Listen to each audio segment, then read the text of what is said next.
Hello everybody. Thanks once again for visiting my YouTube channel. This is the place where we discuss the Lord's Recovery Movement of Witness Lee, also known as the Local Church Movement.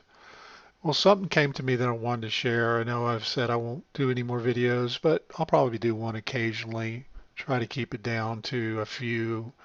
One thing I was thinking about that I wanted to share with you guys, and I don't think I've really shared this that much before, and that is this.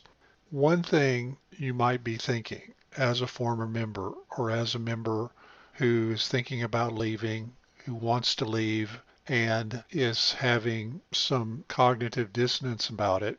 One thing you might be thinking is, how do I deal with the good experiences I had in the Lord's recovery? How do I deal with knowing I did experience some very good things there? What does that mean? And if I leave, do I have to denounce that experience? Do I have to not have it anymore? Do I have to settle for less? I guess is one way to put it. Let me just frame the answer this way. Truth is truth, and all truth is God's truth, belongs to God. Witness Lee was perfectly capable of speaking truth, as are most Christians. But the fact that you hear truth from a particular person does not obligate you to that person in any way, because that person is doing their job by speaking the truth, like you or I would. For example, if I tell somebody Jesus is Lord, does that person owe me something? Did he get that truth from me? If I was the very first person that said it to him, does that mean that person has to follow me for the rest of his life? No, it doesn't obligate the listener in any way to the source that gave him or exposed him to some particular truth or some particular real experience of Christ. All that belongs to all of us. Nobody, especially not the Lord's recovery, has some kind of rights to those truths, nor do they have the right to say or insinuate or cause you to believe that you need them to have that experience. Christ is all inclusive. That's a great truth. But the fact that you learned that in the Lord's recovery doesn't obligate you to them in any way, because it's their job to tell you the truth. Okay, and once you get the truth, you don't owe them anything. Now that might sound a little cut and dried, but it's a fact. It's a fact, because all the truth of God belongs to God, and God gave it directly to us. He didn't give it to us through a mediator in any sense that obligates us to that mediator. So whatever you experienced in the Lord's recovery that you treasured, maybe it was fellowship with other believers, maybe it was meetings where you sang really vibrantly.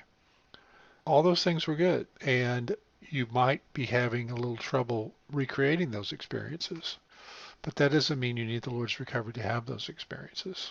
The thing about Witness Lee's teachings, or the ones you like, is they are in the public sector. You know what they are. You've heard them. You've assimilated them. You know what they are. And those don't belong to Witness Lee. And you don't have to thank Witness Lee for them.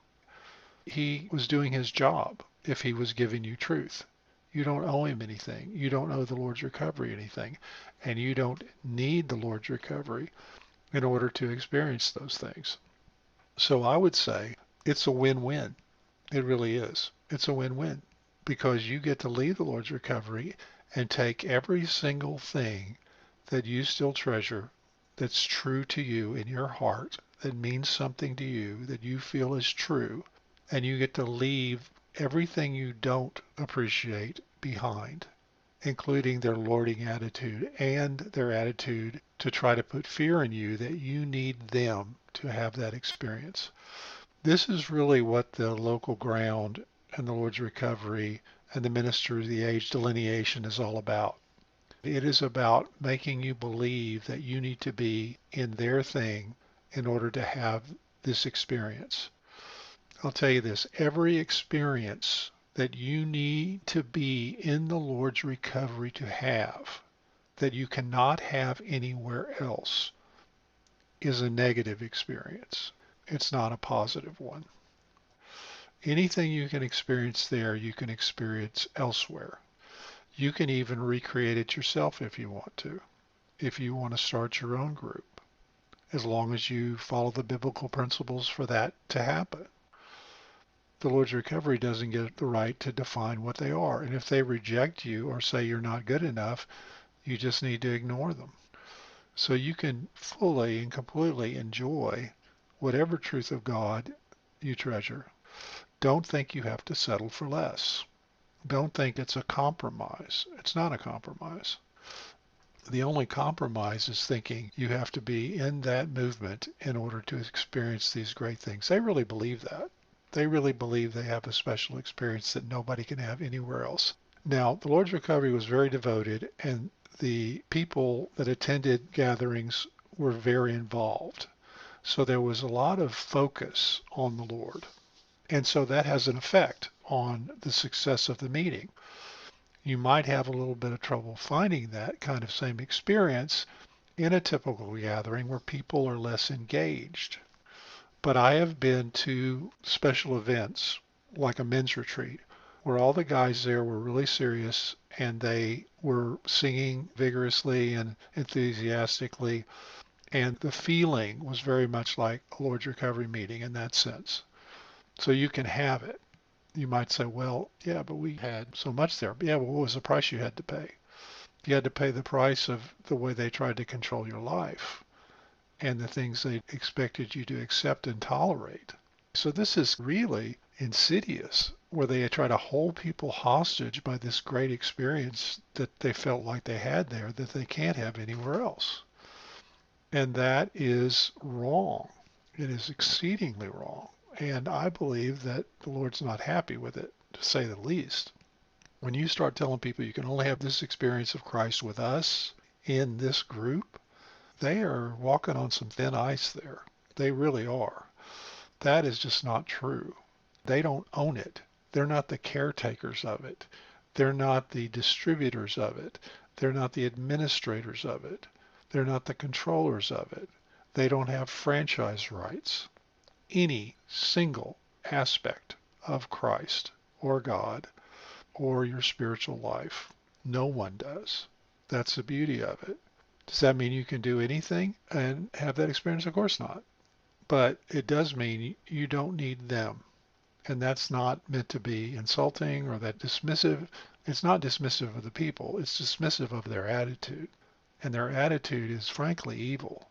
To tell somebody you have to belong to this group to have a legitimate experience of Christ. And I know how they put it. They try to put it in the idea that, well, this is the truth. The local church is the truth, so we need to follow the truth. Well, the local church is not the truth. There is something called the church in your city, but it's not administered by them. It's ridiculous to think God would set it up so one group of people have control over this thing. That's one thing. The other thing is they don't recognize any other group that claims to be the church in the city, and there are a lot of them, and they dismiss all of them for some technicality. This whole thing is really about them maintaining the idea that they are special and that you have to be with them to have this experience. So don't be in the place of feeling you have to throw away the baby with the bathwater. You don't. You do not. You just need to say whatever is of God belongs to all of us. And God doesn't withhold a blessing from somebody because he's not in a particular group. He just doesn't.